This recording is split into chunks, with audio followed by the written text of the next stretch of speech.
Hey y'all, it's KB5MIQ Big Boy. I got to put this at the front of the video I'm fixing to splice on here. If y'all ain't figured this out by now, I do these without a script, and I'm bad about getting my words mixed up. So when I get in this, the first part of this talking about antennas, and I start talking about a G5RV, I said that you had to have an HF rig, a tower, and a push-up pole. I meant to say tuner.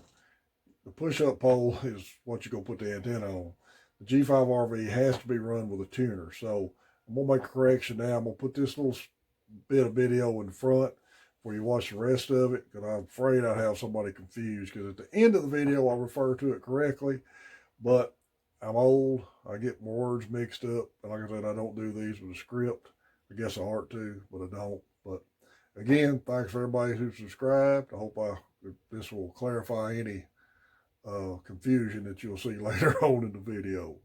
Everybody have a great week. It's KB5MIQ Big Boy 73. Good afternoon, everybody. It's KB5MIQ Big Boy. I thought we'd do a little rainy day short video today. Actually, going to try to respond to a comment one of my subscribers left. I want you to know I appreciate y'all making your comments. I like ideas to do these videos. Idea was which HF band do I recommend, and what HF band to start with. Well, the first thing dealing with HF, you'll always need to remember a couple of things, and the main thing is get you a copy of the band plan. I use these nifty quick references for the band plan, and I keep one on my bench all the time. I had a cover with it somewhere, but I guess I pulled it off. But that's what it is. It gives you all the different aspects of the band in color by license class and everything. Yeah, nifty quick reference. That's reversed, I know, I'm sorry. But it's the HF, VHF, UHF operating guide. It'll tell you where your class license, what you can do in each band.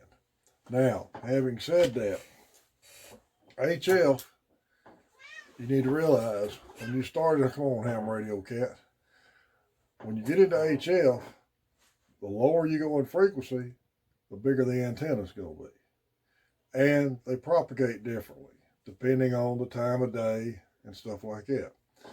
Personally, my favorite bands has always been 10 meters.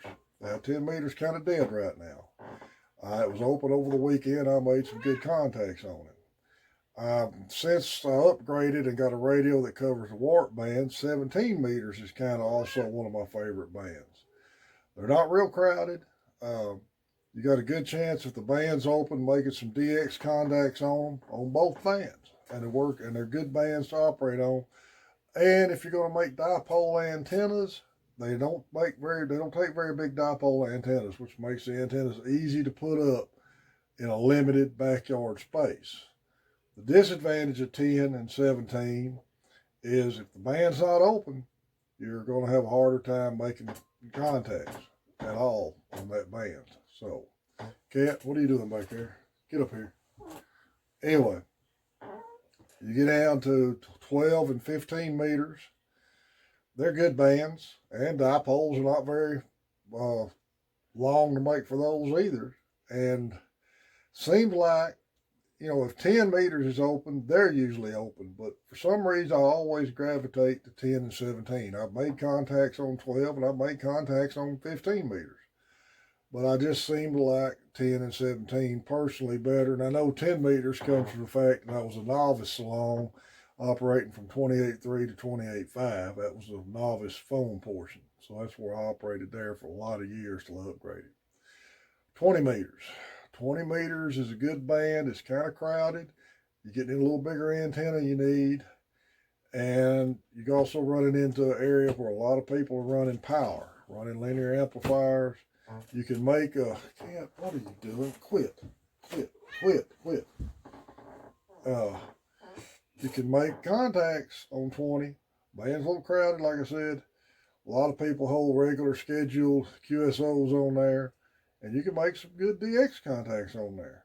But you'll be dealing with people running power and a pretty crowded band. And 40's kind of the same way.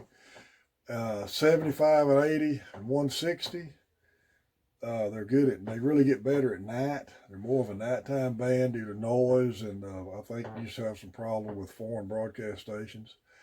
But again, the lower you go in frequency, the larger the antenna's going to be, unless you buy like a ground mount vertical that's got loaded traps on it, or using a tri-band antenna.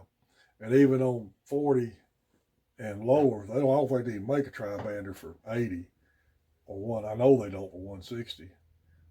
Even a 40 Yagi is a big antenna. So I've seen some 2-element 40-meter beams out there, but they're huge antennas. It takes a lot of power to hold them up. So new ham getting into this, a G5 RV. A lot of people don't like them. A lot of people refer to them as a failed experiment. But if you've got an HF radio with a tower and a push-up pole, if you put a G5 RV up at least 35 feet, because you have, I believe, 102 feet of wire and 35 foot of ladder line down to your feed point. And that antenna will work on everything but 60 meters. That new weird band, it's a channelized band I don't know absolutely nothing about. I've never even tried to make a contact on it. But if you're limited to a push-up pole and you want to be able to operate every band, I'd highly recommend a G5 RV. I used one for a lot of years and made a lot of contacts with them. I do have noticed a difference on this 10-meter antenna I use now. I use a MFJ 2-meter 2-element Moxon beam. They cost about $100, and it really works good. I've got a lot of good reports with it, especially at night.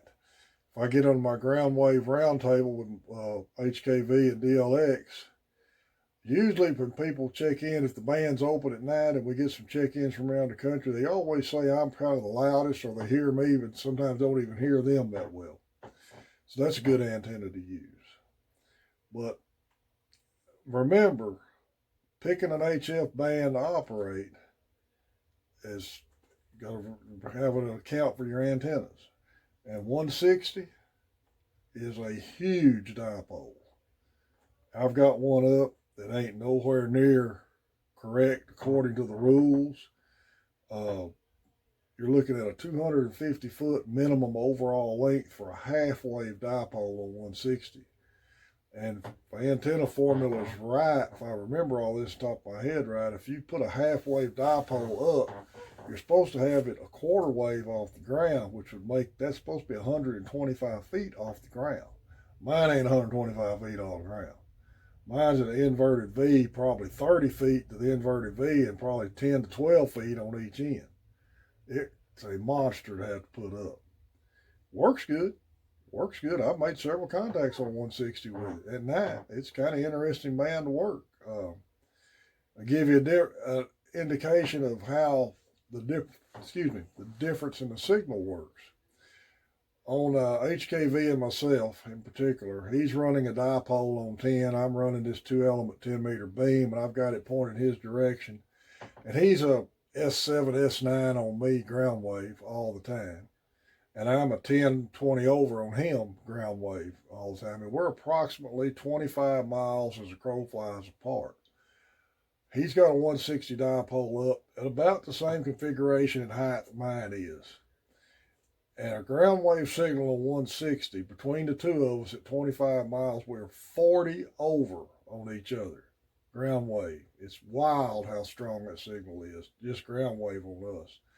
And I've worked Tennessee on 160 and off the end of my dipole with a 5.9 signal. And the guy I was talking to was running 500 watts on an amp, and he was 5.9 on me. So my favorite band, 10 and 17. Easiest bands to work as far as antennas and dipoles, 10, 12, 15, and 17. Are those bands open all the time? No, they're not. That's the kicker. You've got to catch sunspot cycle just right. And we're getting into a sunspot cycle where I've noticed the band has been open more lately. So if it's open, you can make some good contacts. I like to use it. It's a good band for making DX contacts. 20 meters, good band. I've made contacts on it. I don't hang out there much. It's kind of crowded, and I've never been one just to interrupt people's QSOs to make a contact. Generally, when I call CQ on it, if I find an empty spot, I always get an answer. 40, same way. 80, I've checked in a couple of people on 80 at night.